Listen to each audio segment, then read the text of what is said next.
The drinks trolley is in. Thank you, David. Just leave it there. David Jacobs with the little trolley. With a little favourite. What can we have from your trolley today? Well, if you fancy something a bit festive but not alcoholic, then I thought a nice warmed mulled apple juice would be quite tasty. Matt rolled his eyes at that point. Of course he did. But that's very good because I'm sure people want to leave with a clear head. Mulled apple juice. Mulled apple juice. Yeah, so you use the same spices, but instead of a cider, you use the apple juice. It tastes almost exactly the same as a mulled cider, just sounds without fabulous. the alcohol. Drink responsibly. Yes. But you can have as much of that as you like. You can. That's the It's thing. apple juice. Yeah. Today's confession, it's not seasonal, but it is topical. And it comes from Roy. All right, Roy. Simon, this is a timely confession for you. It's the summer of 1990. Love had the world in motion, and I was a fresh-faced student nearing the end of my educational years. In order to prepare us for the outside world, we were sent out on work experience. As I wanted to work in the media, I managed to blag 2 weeks at Granada Studios Tour, the UK's premier and only TV-based theme park. Yes. The main attraction was the Coronation Street set, and as part of this, visitors could star in their own mini-episode of Corrie by standing next to a green screen and reciting a few lines. This was seamlessly spliced with footage of Betty Turpin behind the bar of the Rovers to make it look like they were actually there, ordering a pint of Newton and Ridley and a hot pot. Wow. Okay?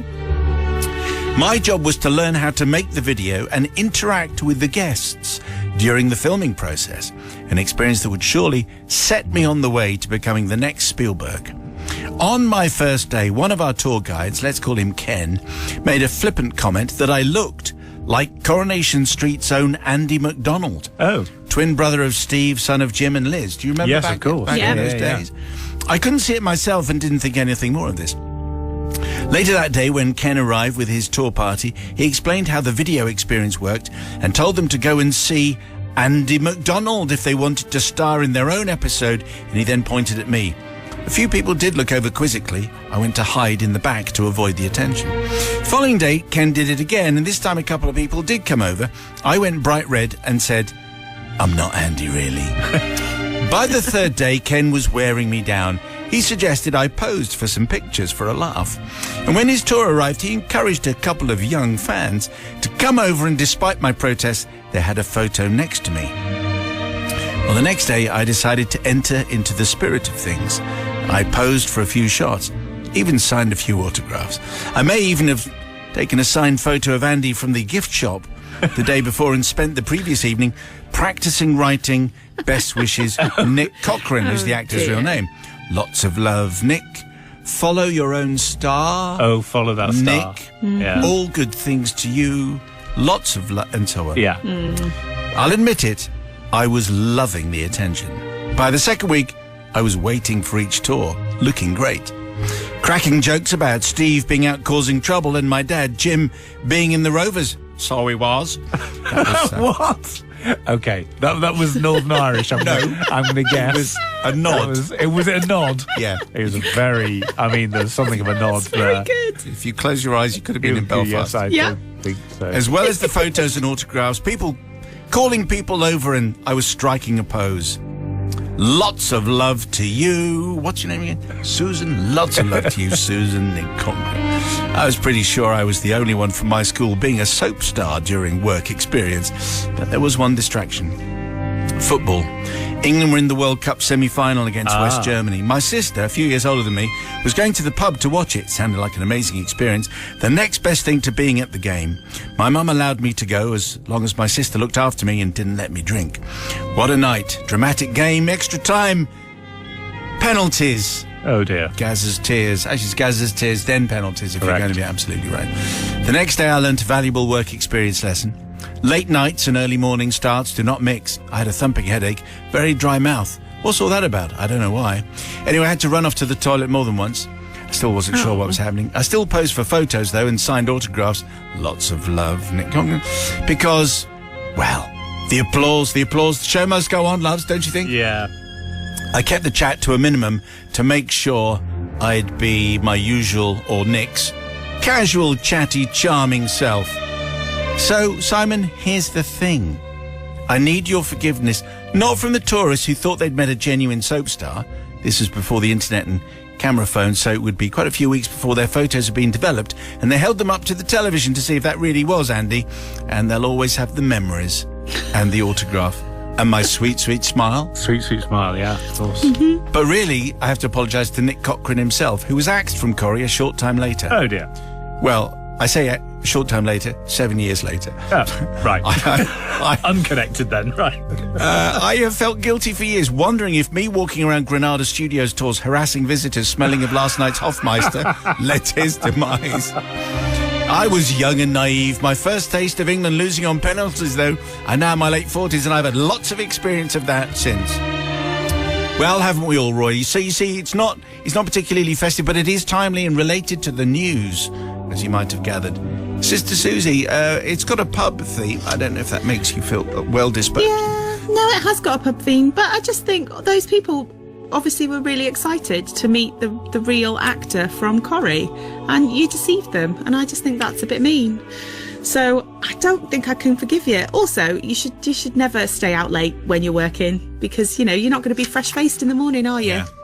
Wouldn't catch that around here. Right. No, so not at therefore, all. Dear. I am not going to forgive you. Brother from another gutter. I mean, come on. I mean, victimless crime, this, really. I mean, they were all happy. They were all happy. Everyone who came along on the tour thought that they met Andy McDonald. And 7 years in between it happening and Andy getting the axe, no connection. It's a very well-worn path, by the way, people going on, doing that tour and then working in showbiz. Is that right? You've been on the tour? No, I've not, but there's someone else I know who has. But I'm going to forgive.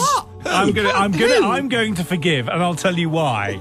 It's just for that Northern Irish accent, which was very much smuggled through. So it is. Oh dear, don't do it again. So for that reason, I'm going to forgive. Who's your showbiz friend? It's showbiz friend who's done that. They know. They'll be listening, actually. And they know. Oh, is it... Go on. Mr. Richardson, the sportscaster. There you go.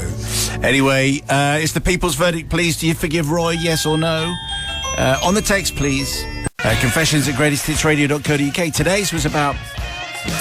Well, it wasn't festive, but it was all about England losing on penalties. Yes. And the distraction of going to the pub, maybe then getting a headache, so that then when you're back doing your job of being on the Granada Studios tour and people are confusing you for Andy McDonald's character played by Nick Cochrane, that maybe that wasn't a very good thing.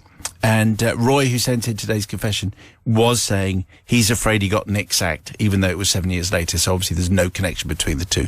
But the people's verdict is in, and is it judgmental? It's forgiven, mostly. Mick in Brighton says, I agree with Matt. It was a victimless crime. The tourists were happy to meet the Corrie star, and it boosted Roy's confidence. Tommy in St Ives, forgiven. If they were real fans of Corrie, they surely would have realised that he wasn't Andy McDonald. But James says, not forgiven. To be fair to the tourists, TVs back in the 90s weren't the crystal clear 4K HD things that they are today. True. Roy probably did look like Andy McDonald, but he should have corrected them.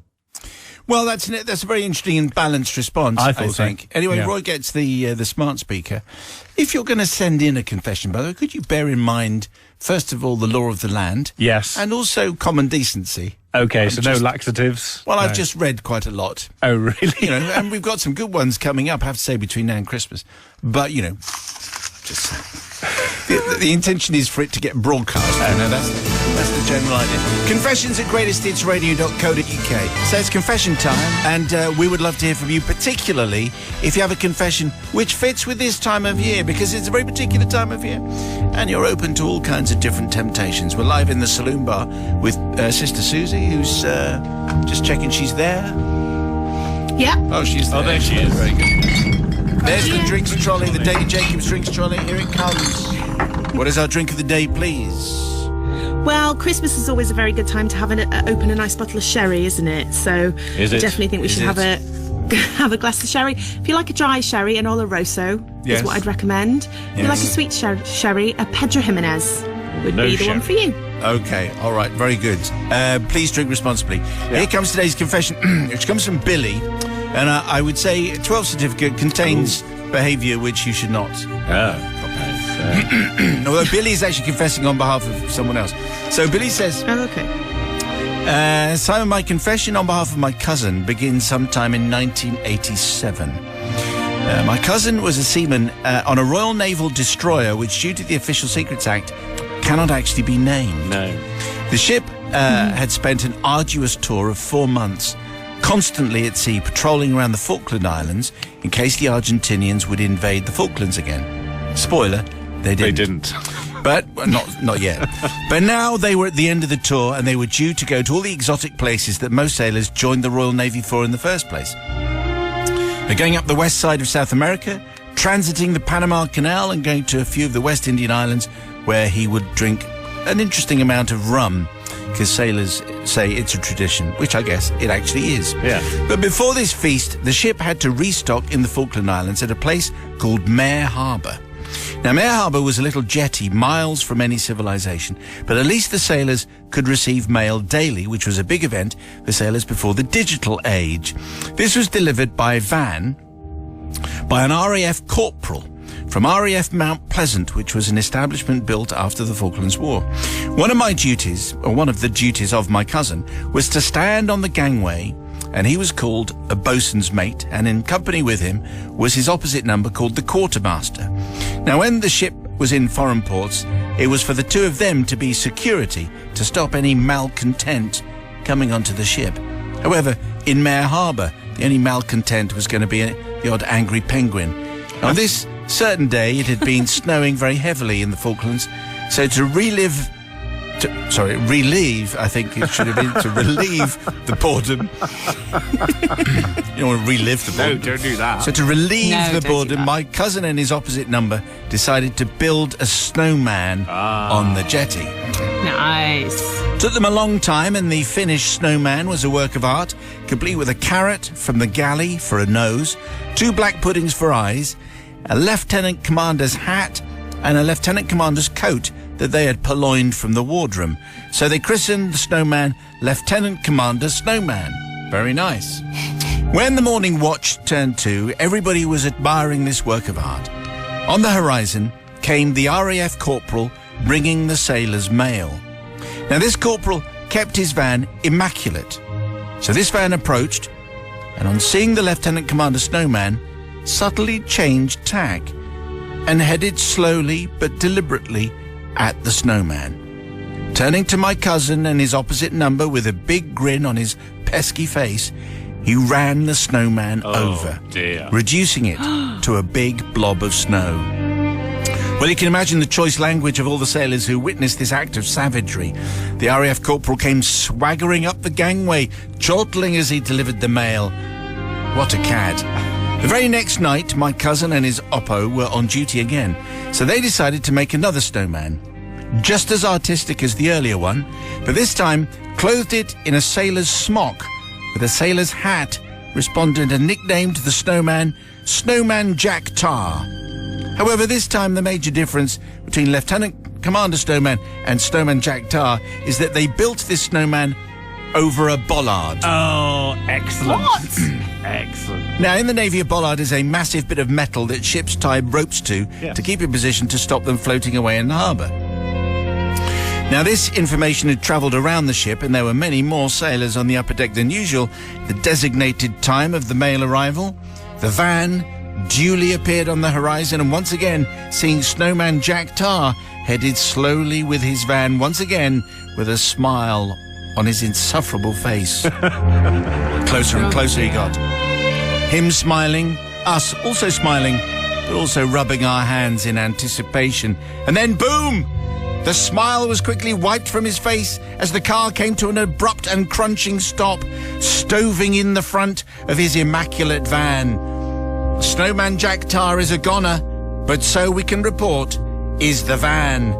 Well, you can imagine the joy and the merriment from the sailors on the upper deck and the profanities from the RAF corporal. My cousin never knew what happened to the RAF corporal as he sailed the next day for home via all the aforementioned exotic ports and the rum.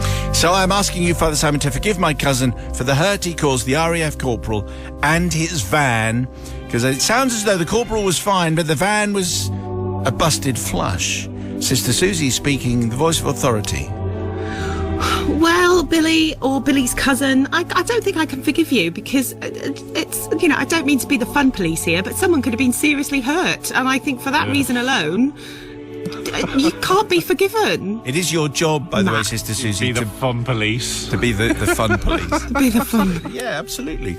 Okay, I understand that because you don't want to build a snowman over a bollard. However, he's the brother from another guy. Well, yes, I mean, am I the only one who thinks that your man in the car had it coming? Probably had it coming, didn't he? Because what is he doing? He's going around willy-nilly knocking over snowmen like he's the big I am. Like he's the big RAF corporal. Like he's a big RAF corporal, and it turns out, no you're not, sunshine, not when we're building snowmen over bollards. So for that reason, I am going to forgive. Okay, so this may well divide opinion, I think. Do you forgive Billy and Billy's cousin, yes or no? On the text, please, 61054. First word is Simon. Just explain some of your reasoning. And also, if you have a festive confession, maybe inspired by tonight's from Billy, you send it to confessions@greatesthitsradio.co.uk. But a while back, we had a confession from Billy, who was up to no good. Well, it was his cousin, really. He was up to no good with a snowman and a bollard somewhere in the Falkland Islands. Anyway, there was an RAF corporal who came out of it slightly the worst. People's verdict is in, and here it comes. Just about everyone's forgiving. Steve in Chippenham says, I've spent weeks on that jetty in Mare Harbour on various Royal Navy warships, and anything that makes the bleak South Atlantic winter a little cheerier, like RAF corporals getting their comeuppance, has to be forgiven. Kirito says, I agree with Matt. Posty had it coming. I'd have done exactly the same thing. Jonathan, although there really isn't anything to forgive here, running over snowmen is nothing short of a malicious act because they don't have legs to run away, which is absolutely true. And finally, Brian says, as an RAF veteran who served in the Falklands and never made corporal myself, due to telling lots of corporals exactly what I thought of them, I do believe that said corporal thought he was indeed the big I am, as a lot of corporals do. Oh, I think we've stoked a hornet's nest there with Brian. Okay. Yeah. That was like a stream of consciousness from Brian. So anyway, maybe you have a festive confession of your own. If you have, we'd like to swap it for a smart speaker. Send it to confessions@greatesthitsradio.co.uk. Well, it's confession time. Let's go live to the saloon bar of Bristol's finest pub, where I think it's quite busy actually today. Yeah, it does sound quite busy downstairs. Oh, right, okay. And just wondering, as the drinks trolley. as David brings round the trolley. Thanks, David. Just leave it there. What are you suggesting? Well, I think we take inspiration from Maria earlier, and a tiramisu Baileys sounds delightful for today. I think she was using you can also get some nice syrup. non-alcoholic ones as well. What, a non-alcoholic tiramisu Baileys? Well, I don't know about the tiramisu ones, but you can get non-alcoholic Baileys as well. So. I think they were using it as a cough syrup, but I'm not sure that's it. Anyway, today's confession, we're still at sea as we were yesterday. Today's confession comes from Tugboat Bill. Thanks, Tugboat. Oh, Bill, I suppose. Bill. Simon and your most respected colleagues. As a seafarer, Christmases at home were a rare occurrence. When they did occur, they were to be enjoyed to their fullest. Shopping and wrapping presents, drinking, writing Christmas cards, eating, drinking and meeting friends and family and having a drink. As you'll notice, there's a certain theme that runs through this particular confession. After a particular long trip away of nearly 6 months, I was lucky enough to arrive home in the second week of December, when the Christmas buzz was in full swing. Late enough so as not to be sick to the back teeth of carols and Christmas ads. I love them. Yet early enough to still participate in the present buying and to soak up the general bonhomie. Well, within a couple of days of being at home, I suggested to Mrs. Tugboat that we have an afternoon in town to finish the Christmas shopping and possibly have a meal and a drink. Oh, yeah. To this she agreed, as there was still a present she hadn't been able to buy. So we hopped onto the bus and headed eagerly into town. Within a couple of minutes of getting off the bus, we spotted a pub advertising mulled wine, and we felt compelled just to try some. A couple of glasses later, we were back on the street and sensibly decided to start our shopping. And as there was only one present to buy, I didn't think this would take too long. Well, how wrong could I be? It was my brother-in-law's present that was proving to be difficult, but the regime of one shop, one pub made life a little bit easier. and allowed me to really savour the atmosphere and fully immerse myself in the spirit of Christmas. Now, please don't get the wrong impression. We weren't just nipping into shops for a couple of minutes and then darting back to the pub. Sometimes we're in a shop for about 10 minutes. Wow. And once we were there for up to 15 minutes. 15, imagine. Wow. Now, normally I'm a quite conservative sort of chap, but on this afternoon I started talking to most people I met in the pubs, and one of the conversations was about the difficulty in buying this one present. Have you tried the toy shop? Was one suggestion. Well, my brother-in-law's 38, I replied. Well, they sell adult toys. Oh, well, not being too sure what adult toys were available on the high street, we decided to have a look. Onto the toy shop, and lo and behold, within a minute of entering the adult section, subsection executive toys, I spotted a Newton's cradle. You know, Ah, yes. Oh, okay. size of relief all round. Yes. The clacky ball bearing thing on strings. Yes. No, remember that. Seconds of entertainment. Yes. Decided it was the perfect present, but on walking through the kids section to the till, I spotted one of those pin boards that form a 3D impression of your face when you press it against it. You know what I'm thinking? Yes. Yeah. So I picked it up and I dumped the Newton's cradle. Thought that's perfect for my brother-in-law. One more pub visit just to thank the chap, you know, who put us onto the toy shop, and then a taxi ride home to start wrapping presents. I should say, I've edited this quite a lot. Oh, really? Taken out some of the... Okay. Prior to wrapping up the pin board, we both decided to try it out. On the face with my tongue sticking out, various finger gestures, you know, the stuff that we've all done with one of these boards. It was only when Mrs. Tugboat left the room that I decided to be a little more adventurous. Okay. And I came up with some impressive results. Right. Needless to say, when she returned and found me behind the sofa, on the floor in hysterics, she was a bit confused until she saw the results of my endeavour on the 3D toy. Yeah. The hilarity continued with a game of Guess What This Is? Oh, dear. And it must be said dear. that Mrs. Tugboat's efforts in 3D sculpture were up there with mine, I have to say. Yes. Credit where credit is due. Simon, that night the pin board... No, I'm not going to read that line. And bearing that in mind, one of the first impressions someone makes is usually of the face. I feel that forgiveness must be sought, but not from my brother-in-law, as he later divorced my sister, but from my unsuspecting sister, whom I'm sure had as much fun with it as we did, but maybe not quite as adventurous. Yes. Well, I mean, I think there's a certain ghastliness about the whole thing, you know, and I'm not quite sure what Tugboat Bill is on about. Well, I do, because I edited Yes, you did. Yes, you do. the You bits that do. needed editing. So, You do. Sister Susie from the saloon bar of the Noisy Pub. Well, Tugboat Bill, I definitely thought it was going to go in a slightly different direction there, and I'm glad it didn't, and maybe that wasn't down to you. Well, Maybe it might that was have done. down. It might have done. Maybe it did.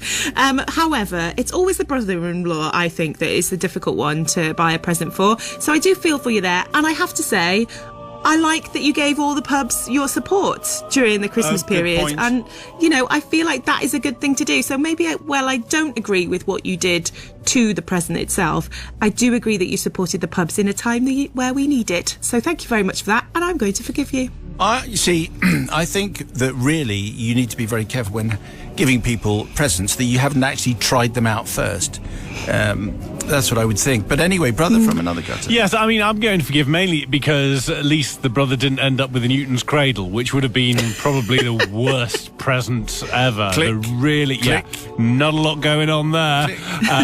So I'm sure he's very happy. My only hope is that hopefully he will have, cleaned the 3D board before trying it out himself, but I'm sure he would. I know I would have done. I know that's Would what you? I would have. Yeah, Would you? absolutely. What depends who was giving it to me, to be honest.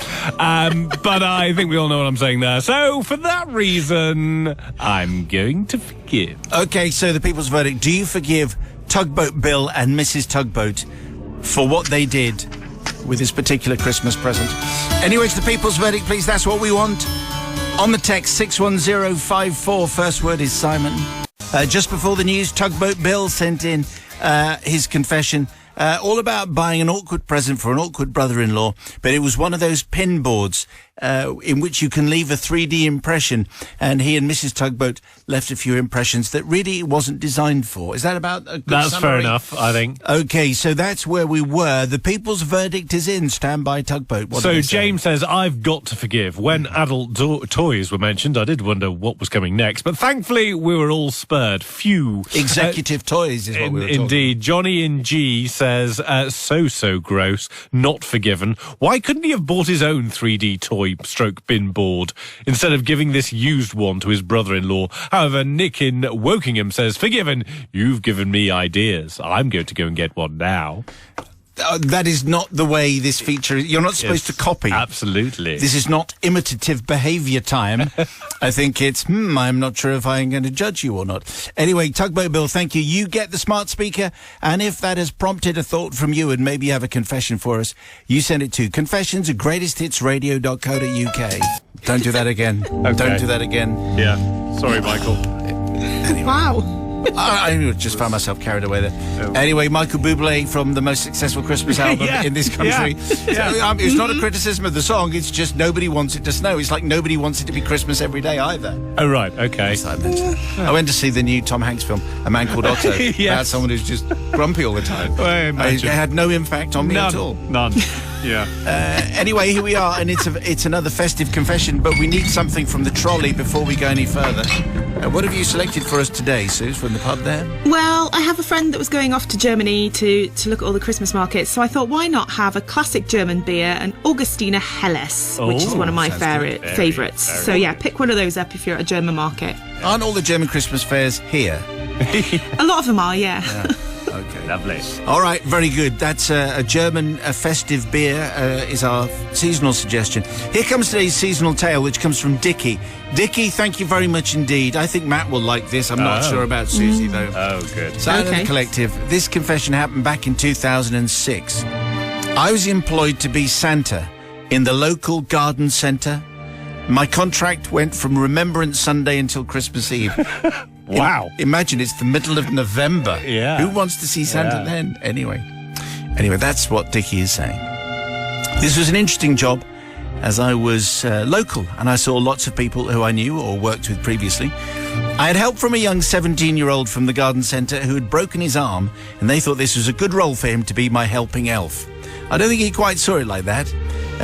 But he put up with this mediocre role, just about. I soon made him feel at ease, though, because I wasn't taking the role completely seriously myself. I did, however, have a magnificent costume, appropriate padding, and a fabulous beard. Good. So, we're all set. Nice. One of the visitors to my grotto was my previous boss, who'd brought her grandson. And I wittily asked the grandson if he'd brought his great-great-grandmother with him. I had given the elf helper a heads up that I knew who this person was. She hadn't recognised me, which was great. The elf was giggling in the background, and I asked him again about his great-great-great-grandmother, who was looking so old. Grandson looked blank. Not very intelligent, I think, but my old boss was fuming. Wow. He's going to make instant judgment. However, this isn't why I'm confessing, says Dickie. Later in the day, as I returned from my lunch, I walked past a child, around 4 years old, in the queue waiting to come and see me in my grotto. I was dressed as Santa, and she seemed very happy to see me, and she came up and spoke. "Hello, Santa," she trilled. "Hello, angelic child," I replied caustically. She wanted to see the grotto now, but I explained that I was just having my lunch and that the grotto would be open again in a few minutes. Her mum was very insistent that I spoke to her little darling. I believe the little darling was called Tabitha or something like that.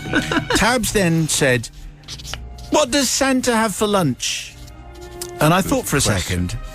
I couldn't say a packet of salt and vinegar crisps and half a Guinness, which was the truth. Wow. So instead I said, "Well, actually, Santa's lunch today was Rudolph." I explained that obviously in the North Pole there isn't much meat available, so sometimes you just have to take what's there. Oh, dear. However, in explaining this, I noticed her young face was beginning to work out what I had actually said, and I wished her a Merry Christmas and quickly moved back into my grotto. As I walked off, I heard the crying begin. Tabitha's mum was explaining that Santa didn't really eat Rudolph. And to please stop crying, I have to admit that she was now quite a bit upset as the penny dropped that Santa went up against it, ate his reindeer. I heard her wailing, "But why, oh why does Santa need to eat Rudolph? That's so unfair." The howls faded slowly as Tabs and her mum walked to the doors. Other customers wondered what was going on. Santa just waved and nodded as though the poor child was overcome by the occasion. Sweet child. I need to ask for forgiveness, obviously, not from the mother, but young Tabs, who grew up thinking that Santa was, if the circumstances were right, was quite capable of eating the reindeer who drove his sleigh. What a callous man. He'd eaten Rudolph. It can't be long before Blitz and Dasher, Donner and Tinky Winky were next. Is that what? I don't think. No. I think you've confused there. Anyway, the sound of Tabitha's crying has stayed with me. Wow. All these years. It got dark very quickly. Yes, it did, didn't it? Well, I want the angelic choir here. So, I mean, it's a shocker. Really. Sister Susie, I think we need to hear from you first. Dickie, I am shaking my head at you. I can't believe, it really did make me laugh, however, that poor child would have been scarred for life. And you can't say things like that because they believe you and they take it for real. And she's going to think that Santa ate all the reindeers and probably tell all her friends and scare all of them as well. And, it's just disaster. That poor child probably didn't like Christmas for the rest of their lives. That could well be true. But I can't forgive you because it's just as funny as it is. It's just mean. We should say, obviously, this wasn't the real Santa. This is just Dickie who's pretending to be Santa. Yeah, of course. You know. Well, even more so. Yeah. Shouldn't put words in Santa's mouth. Exactly. So it's a crime against Santa. Oh, Yes. Really. Not forgiven. Anyway, get out of that. Yeah. Brother from another gutter. Well, I'm going to forgive, and here are the reasons why. Of course you are. Number one, it's hilarious, and frankly, that should be enough. But number two, I'm pretty sure that Tabitha realised that it was all a metaphor. Really, it was just a metaphor. It wasn't really eating Rudolph. It was all a hilarious metaphor. Well, and a also metaphor for what? a metaphor For for very much the circle of life. That's what it was a metaphor there. Tabitha grasped that. I'm pretty confident she would have worked there. She sounded very bright with her pushy parent. So for that reason, I'm going to forgive. Okay, well, it's the smart speaker that goes to Dickie, but do you forgive Dickie for his festive confession? On the text, please, 61054. We had a festive confession from Dickie, who, as Santa in 2006, told a 4-year-old that Santa's lunch was eating Rudolph. Obviously, it's not real Santa, it's just a pretend Santa. People's verdict is in, and here it comes. So Ethel in Bedfordshire says, I'm still laughing, forgiven. In horror, of course, but as I haven't laughed so much in ages, I have to forgive. Andrew in Chippenham, forgiven. A friend of mine was a Santa at Harrods back in the 80s, and the tales of horror from the horrible spoilt brats are unbroadcastable. He left after 3 weeks, mentally scarred for life. And finally, Father Christmas in Lapland says, surely if he was peckish, he'd have gone for one of the lesser-known reindeer, not as likely to be missed. Failure of morals and logic.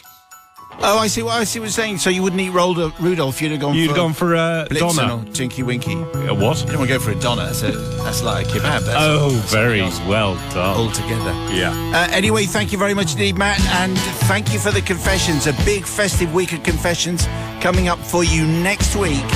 If you have a tale, you know where to send it.